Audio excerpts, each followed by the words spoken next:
Imbere yo kuja mu by'agakiza, Chris Ndikumana yasanzwe akunda gukurikirana abastar bo mu mahanga nka Michael Jackson, Michael Jordan, aho hose yifuza kuzogira influence nk'iyo bobo bafise. Chris Ndikumana yatangwe kuri kaminuza y'u Burundi. Ndizirakomeze neza nkuko mibona ane kwetesi Kamenge ahazori connect dasanzwe citiriwe Kanguka gitunganywa na Chris Ndikumana.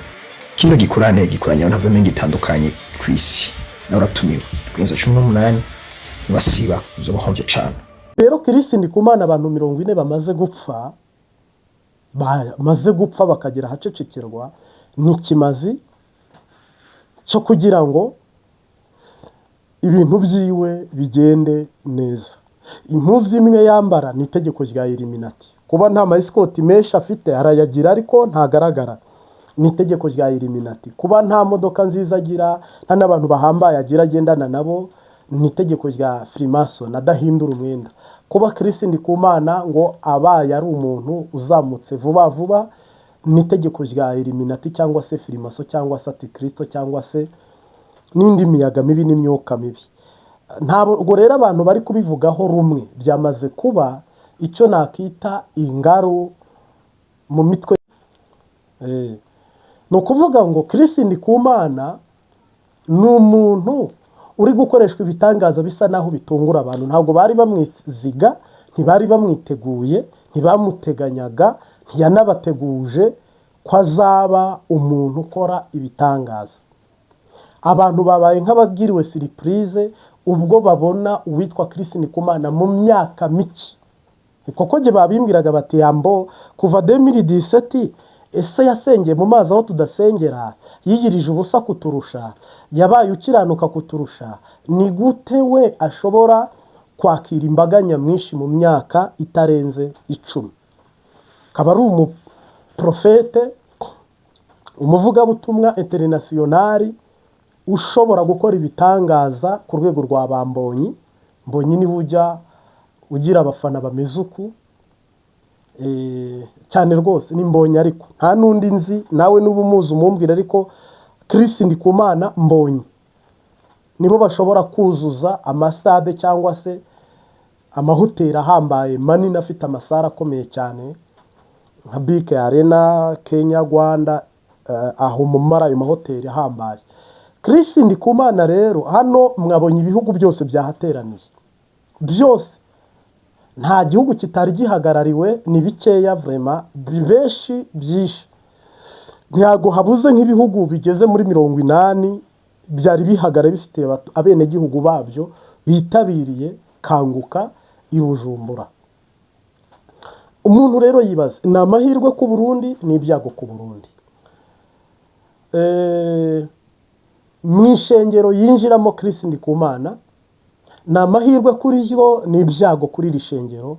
Ese Chris Ndikumana ko kubugingo bwe yamaze kubugeza mu maboko ya shitani, nkuko yatangiye avuga ati jewe Trimorida adimini judge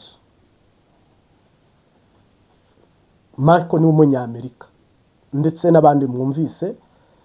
Iyo mbivuga atari yenda mwene wabo, uyu ni umunyamakuru w'i Burundi ku kinyamakuru cyitwa Yaga, nkunda kumubona w'umukobwa niba atari umumama. Chris Ndikumana ni umuntu navuga ngo watunguye abantu, agaragaza ibidasanzwe. Rero twibaza ntabwo yigeze agira inzara n'inyota nk'iy'abakristo ngo avuga ati ndahahamiye, nkuko Pawulo yakoraga ibitangaza, Petero yakoze ibitangaza, Eliya, Elisa, Enoki. Kuki rumva ni ibibazo abantu bari kwibaza. Gute umuntu yinjiye akashyika hariya hantu noneho itangura rye yari afite intumbero ya Michael Jackson w'umunyamerika ariko uriya we ntitumushidikanyaho ni abafirimasoni aba ba Michael Jackson ni abafirimaso bo barabyemera n'ibikorwa byabo n'imirimo yabo irabigaragaza hato na hato uretse ko we ari umuhisi yanapfuye.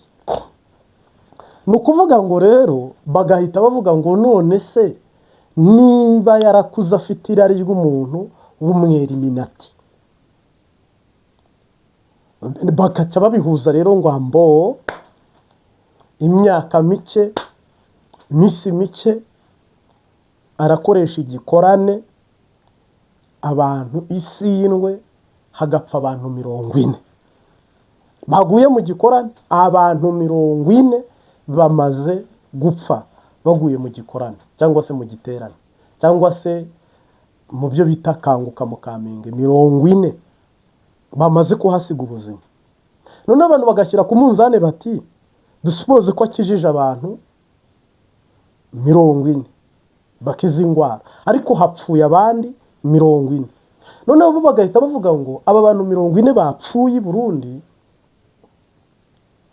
ni kimazi cya Illuminati uyu Kristo Ndikumana yamaze guha abadayimoni bakoze biriya bikorwa byose, kuko ubwo hari impwemu mbi zishinzwe gukangurira abantu kubyitabira, izigomba kuhagera zikakubuza gusohoka no kwinjira kwicara ugategera bitangura kugiza biheze.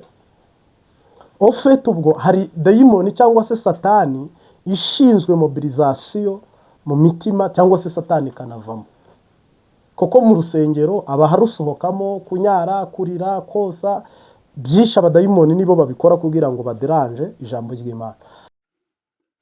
Abantu bapfiriye muri iki gikorane basaga 40 n'abantu benshi, ubaze 1 2 3 4 5 n'abantu benshi. Ubaye waje gukiza abantu ugakiza abarwayi 10 bagata imbago cyangwa se bagakira kansa cyangwa se bagakira sida, mugabo hagapfiramo abandi 40, ivugabutumwa ryawe ryaba rigwaye cyangwa se rifite iyindi ngorane. Ibi nibyo byabaye ku ya 18 ejo mu Kamenge, ubwo abantu basaga 40 bivugwa ko bapfiriye muri iki gikorane bari bitabiriye isengesho rya kanguka ry'uyu muvugabutumwa Kristo Ndikumana. Abantu ntibamuvugaho rumwe, bamwe bavuga bati uyu ni umufirimaso, uyu ni umweriminati, uyu ni Antikristo, ntabwo bibaho. Aba bantu perezida ntibamwitaba, aba bantu Roshe ntiyababona, aba bantu Pentecoste ntiyababona, Kristo Ndikumana kubera iki we ababona. Mwivuga butumwa aratunguranye, apafominze vuba, azamutse vuba, yavugije inzambi inshuro 6 babigarutseho. Nanjye mbibazwa bambwira ngo General Prophete Marite duha umucyo. Ese abantu bageze muri iki giterane cyose bamaze gushyika mu maboko ya shitani? Koko ubundi mu busanzwe ibiterane by'abadayimoni, iyo umuntu keshi na keshi ari gukorera imyuka mibi cyangwa se satani, ajya amagambo avumera, abarimo aravuga abadayimoni cyangwa se shitani, abarimo aramamaza abadayimoni ku rwego rwo hejuru. Ni ukuvuga ibyo bintu kandi bibagiraho impact, bibagiraho ingaruka.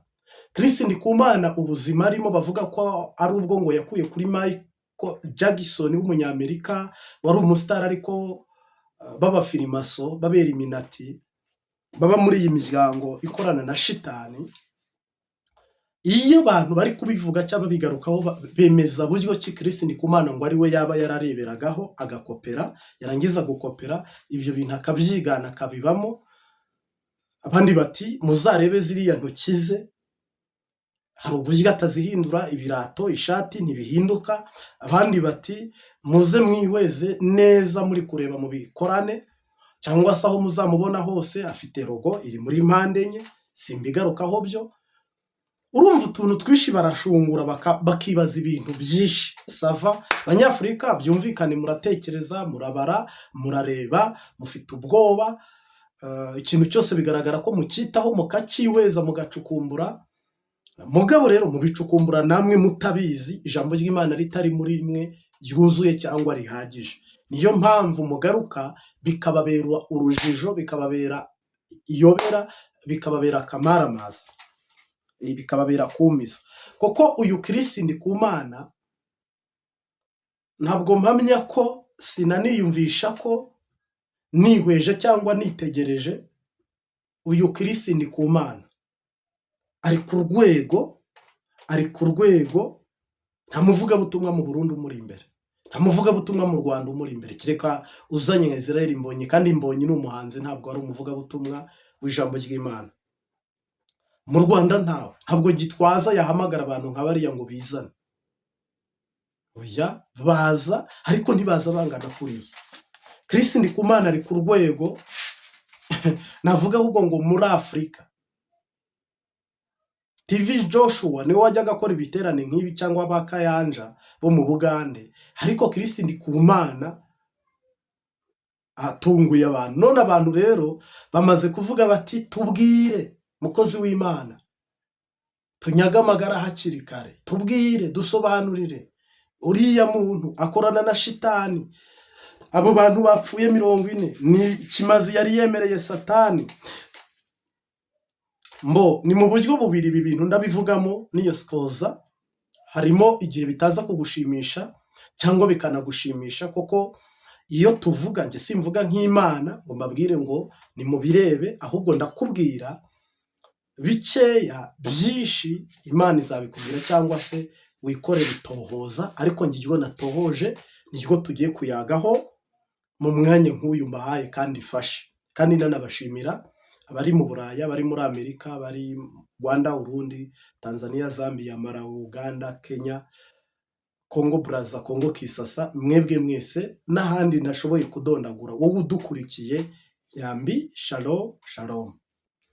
Kristo Ndikumana rero numwe ngira ngo wakanze abantu, akanga abantu ku rwego rudasanzwe. Ibi bitangaza muri Afurika, mwe muhera Pentecote igitangura, niho abantu bari babizi babyibuka.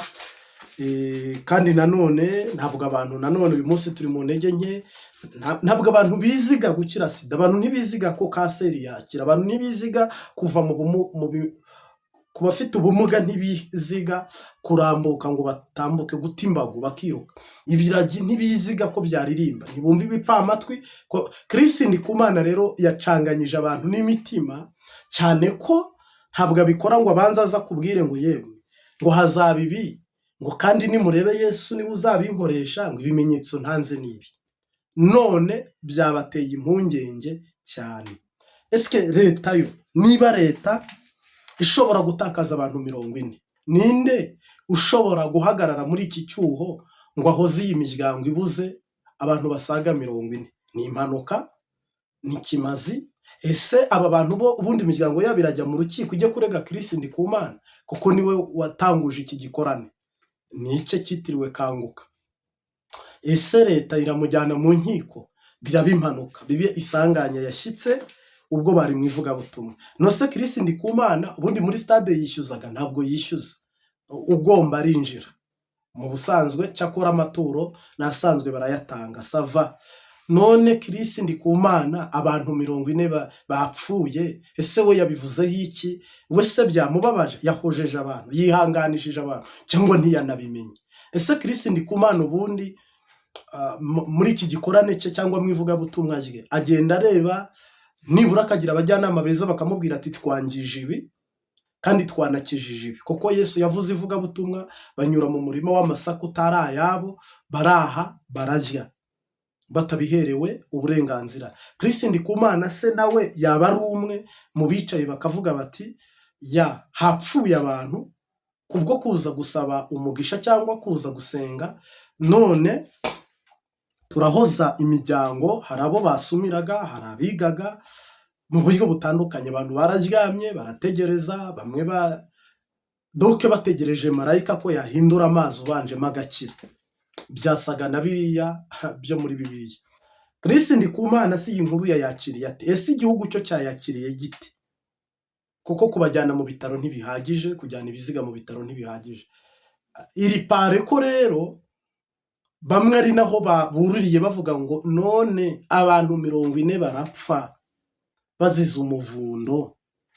Muri Afurika nta hantu perezida arajya ngo hapfa abantu 10. Mpamya ko perezida urwo rugendo yaruhagarika. Polisi n'igisirikare badashoboye koroganiza ibintu n'izindi nzego z'umutekano, hagapfa 1, 2, 3, 4, 5, 10.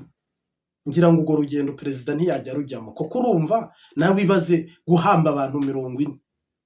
Umbwire ko urwo rugendo warukora? Oya, ntabwo wakora. None umuntu akavuga ngo eske abantu 10 barapfa, 20 bagapfa, 30 bagapfa, 40 bagapfa. C'est vrai, bagapfa nyine. Oui. Ese ibyo rero nibyo byaje bica inka amabere, bibishyano, biba kamaramaza, biba ikindi kintu, ku buryo abantu bavuze bati niba biri kuri uru rwego abantu 40 bagapfa ni ikimazi. Nabonye uwitwa Kanumba muri Tanzania atanga intahe y'ukuntu yakoreraga abadayimoni cyangwa yakoreraga shitani, ariko biza kurangira bamusabye gutambanya naho ibitambo cyangwa se ibimazi, ntiyabikora. Nose mu Burundi akabaye icwende ntikoga, ikibi kijyaho ikindi kiri cyangwa ikiza kijyaho ikindi kiri. Ipfu z'abantu 40 n'abantu benshi cyane. Inkuru z'abafirimaso, inkuru z'abaeliminati benshi murazumva, ariko firimasoni nta mikino igira irica, eliminati irica. Ati Kristo itegeko rimwe gusa urapfa, urirenzeho cyangwa urinyuranyije uricwa.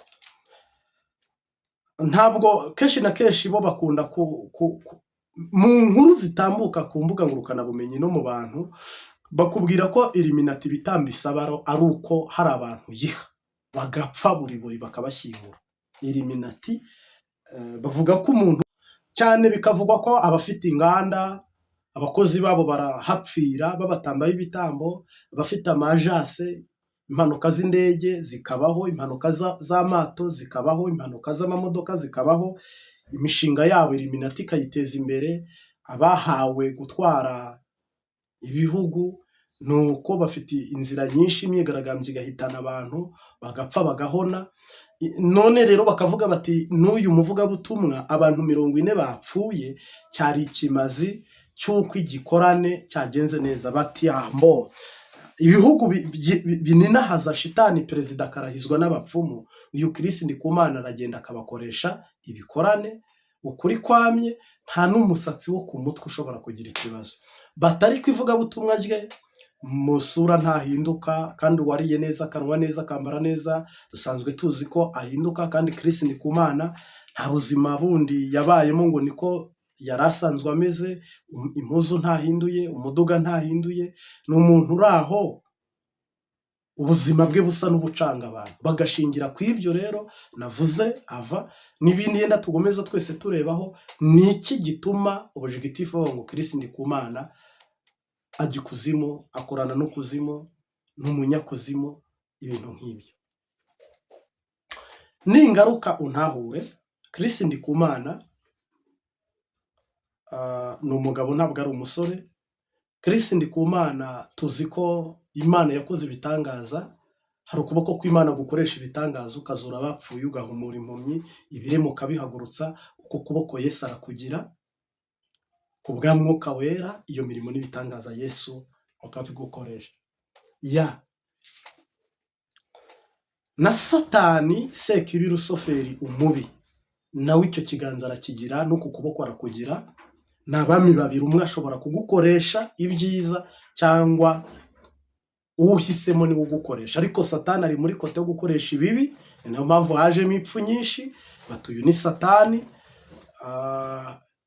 ibyo abakize n'umunezero batahanye batoya kuva hari abapfuye, ubwo ni imiborogo n'amarira. Kandi abantu 40 iyo bapfuye, ubwo urumva iyo upfuye uri umugabo uba usize umugore n'abana 4, ayo marira ahita yiyegeranya. Usanga mu bantu 40 bapfuye harasigara nk'abantu 1000 bari mu marira. Ubwo rero urumva ni ingorane. Kristo Ndikumana mu masengesho ye iyo avuga, iyo yemanga, avuga Yesu, avuga Imana Data, avuga Mwemu Yera. Kristo Ndikumana yemanga ko umukoresha ari Yesu Kristo. Kristo Ndikumana avugana na BBC yemeza ko ibitangaza, nubwo uri wa munyamakuru wa BBC atamubajije 100% kuko yaramubajije ngo ni ryari wakoreshejwe igitangaza cya mbere, ngo ese koko ni Yesu ugukoresha ibitangaza, cyangwa yarahamije aravuga ngo ni Yesu unkoresha ibitangaza. Ntabwo ari njye ubikora, ni Yesu ubinkoresha. Sava. Ese ibi bintu niki kintu cyabigaragaza ko aba bantu barangajwe imbere na Kristo Ndikumana bakoreshwa na shitani? Ni amasengesho y'abera, ni imbaraga zo gusenga ziri mu gihugu nyinshi, ni amasengesho adasanzwe yaba ashobora gufata ikirere mpiri. Ariko iyo igihugu kidafite amasengesho, Illuminati na Antikristo ikirere baragifata, uwari kwerekwa agasinzira, uwari kwerekwa akabyina indirimbo atumva, uwari kurota, uwari gutaramuza, uwari gukemeya, bagahinduka imborerwa z'iby'impemu. Donc Illuminati kabazibiranye, kabafunga amaso, bakahinduka ukundi kuntu kugeza shetani ageze muri ya ntego ye. Hari ijambo rivuga ngo tuzabamenyera ku byamwa cyangwa ku mbuto bera. Biragoye. Ashobora no kwera imbuto nziza akakugurira imodoka, akakugurira inzu, ariko ari firimaso cyangwa ari Illuminati. Kristo Ndikumana ntabwo jewe sahizi mpita shyiraho akoro ngo mucire witeka ngo ari gukorera shitani. Ariko nanone sindi bukwemeze ko akorera Imana. Ariko nanone ibi bintu biragoye. Bibiliya iravuga ngo nimusenga muzahabwa imbaraga, ngo kandi nimusenga mwahawe kumenya iby'ubwiru. Bira rero biri mu bwiru. Kereka abantu nibasenga bakajya mu mpemu yo gusenga, bagakurura amakuru yo mu ijuru yuzuye 100%, tutari kubiba intege nke, tutari kubiba urwango, tutari guhembera impamvu, tutari gushaka ko irivuga butumwa ziyakorewe i Burundi abadayimoni barikandagira. Twasenga kugira ngo tutajya mu moshya mabi. Twasenga menshi tugahishurirwa, tukarota, tukerekwa, tukamenya ibyo bintu ibyo ari byo, tubibwiwe n'Imana. Niba ari amakuru yo mu bamotari, niba ari amakuru ashingiye ku bw'ubwoba, cyangwa Shimamanda nawe numvise yabivuzeho cyane waranakara rwose, avuga ko nyine byamubabaje ku bwa ziriya pfu. Yabigarutseho rwose ashavuye cyane. Sava. Hari igihe kubera ko ubutegetsi bw'u Burundi bushobora kubipirata, bakavuga bati buriya bazaza kuva stade itubakiye, umwe yanyura undi akanyura. Polisi ntibigemo cyane ngo bagire protege idasanzwe nk'iya perezida, ibintu bakabitwara umengo ni bisanzwe. Abantu bashobora kuhapfira bivanye n'iminsi bahamaze. Abantu bashobora kuhaburira ubuzima kumvo zitandukanye, gukandagirana, n'abarozi bakinjiramo, n'abasuma bakinjiramo, n'abagizi ba nabi baba barimo. Sava. Ibyo byose ni ingorane. Rwose turemesheje, duhumurije ababuriye ababo muri iki gikorane bagapfiramo. N'ukuri amusori, Imana ibahe iruhuko ridashira kandi bihanganishe mwe mwasigaye. Ariko ntabwo twaheraho tuvuga ngo bivuze ko ari shitani. Umuntu yatangije Bibiliya, asoma handitswe, avuga ijambo ry'Imana, aririmba indirimbo z'Imana. Twebwe turi sindwe ry'abantu. Ntabwo dusenze ngo tumudomine niba akoreshwa na shitani. Hari ahantu hamwe ntavuze, korari imwe yari ivuye ikuzimu, yigeze iza gusura muri iki gihugu cyacu cy'u Rwanda, ivuye ikuzimu. Umupasitoro waho yaratanze ishengero, kandi ni muri Pentecote. Atanga ishengero, nagatemanaje gato ngira ngo nkuyagire. Amare arababwira ngo ku cyumweru dufite abashyitsi, barabyuka barateka, baritegura ibyuma. Donc nyine nk'abantu bagiye kwakira korari iza kubasura, babwira ko ari korari bibuva i Kigali. Korari koko yaraje, ariko iza muri fuso, izi modoka zitwara amakara cyangwa bitoki cyangwa ibiraya z'Abashinwa. Indi fuso izana ibyuma byinshi rwose. Babaha umwanya mu rusengero baricara. Ariko mu kwicara kwabo, pastor urumva niba ufite ijambo, ati mureke twakira abashyitsi bahaguruke baturirimbire. Bahagurutse ya korari yavuye ikuzimu igiye kuririmbira arivuga ngo mu ijuru hari inkende, mu ijuru hari inkende, nabariyo nabona inkende, ndakenda mama zaza. Abantu batitoka shitani kubera ko imbaraga z'Imana zari zigihari, bati mu izina rya Yesu, bati amaraso ya Yesu, bati kwa jina la Yesu. Uko imbaraga zimanuka z'abasenga, uko umwuka amanuka w'abasenga, basenga baririmba, basenga barasenga. Pasiteri arabacecekesha abate okay, korari buriya wasanga yibeshye icanganyukiwe, cyangwa se uriya muntu ukasanga ni nk'umusazi, cyangwa se ni umugizi wa nabi washatse ko korari bigenda nabi. Ariko ubwo urumva bambaye ibintu birebire bya bipantaro bimeze nk'iby'abakizi, nk'iby'abantu bakina karati, ntiwamenya ibyo ari byo. Bamare rero pastor ati reka noneho twakire nusoma ijambo ry'Imana. Yari nk'imigenzo n'imihango kwishengero yose iza kunyika, mugasanga nta muntu n'umwe uhari. Sawa, usomye aravuga ngo basome mu byakubiswe n'inkubi inkumi n'amabere.